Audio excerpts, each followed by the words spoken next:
We were talking, actually, before the panel started about some of the fertilizer subsidies that were given out often to subsistence farmers in Nigeria, perhaps not in the goal to turn them all into huge agro-industrialists, but almost in a kind of an inclusion in the wealth of the country kind of optic.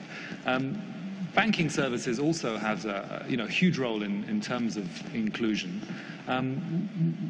How is the use of mobile phones to bring in those who haven't had access to banking services before, simply so they can save a little bit, beyond loans, but even just for the savings side of things?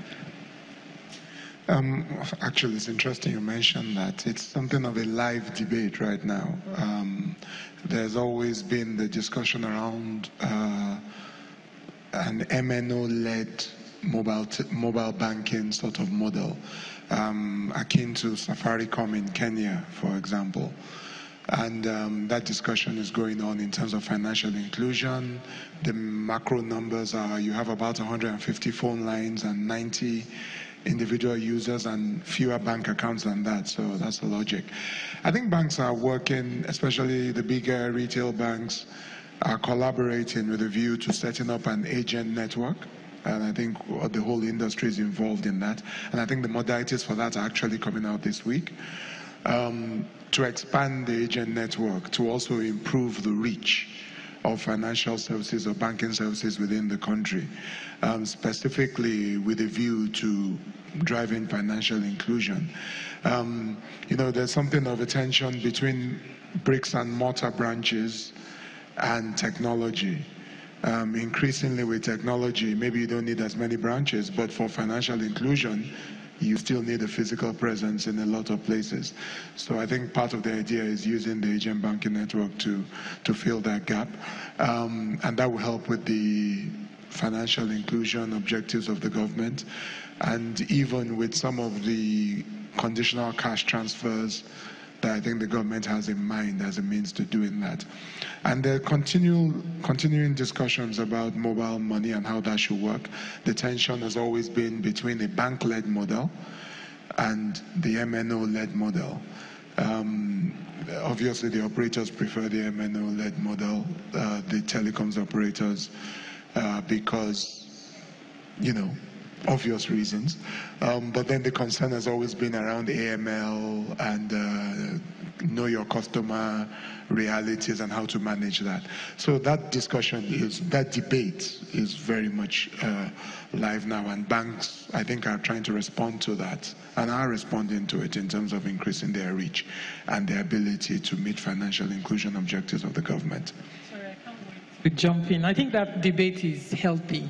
There are clearly many more people using mobile phones than have bank accounts.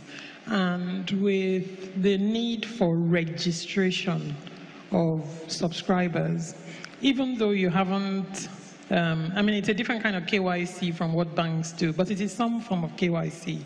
So the telcos know who their customers are. And I personally think it'll be great. I shouldn't be saying this as an ex-banker, and maybe the banking industry will ostracize me. But the reality is that the information, the data sits in the hands of the telcos. And if we want to take banking to the last mile, I don't think you will ever not need a physical bank. I don't think you can do without that. But I think there certainly needs to be more collaboration. I think there certainly needs to be more collaboration between the physical bank and the virtual bank, and the possibility of going overnight from a few 10 million banking customers to several more that the telco have can only happen with greater collaboration, whether it is direct licensing to the MNOs or partnership or whatever.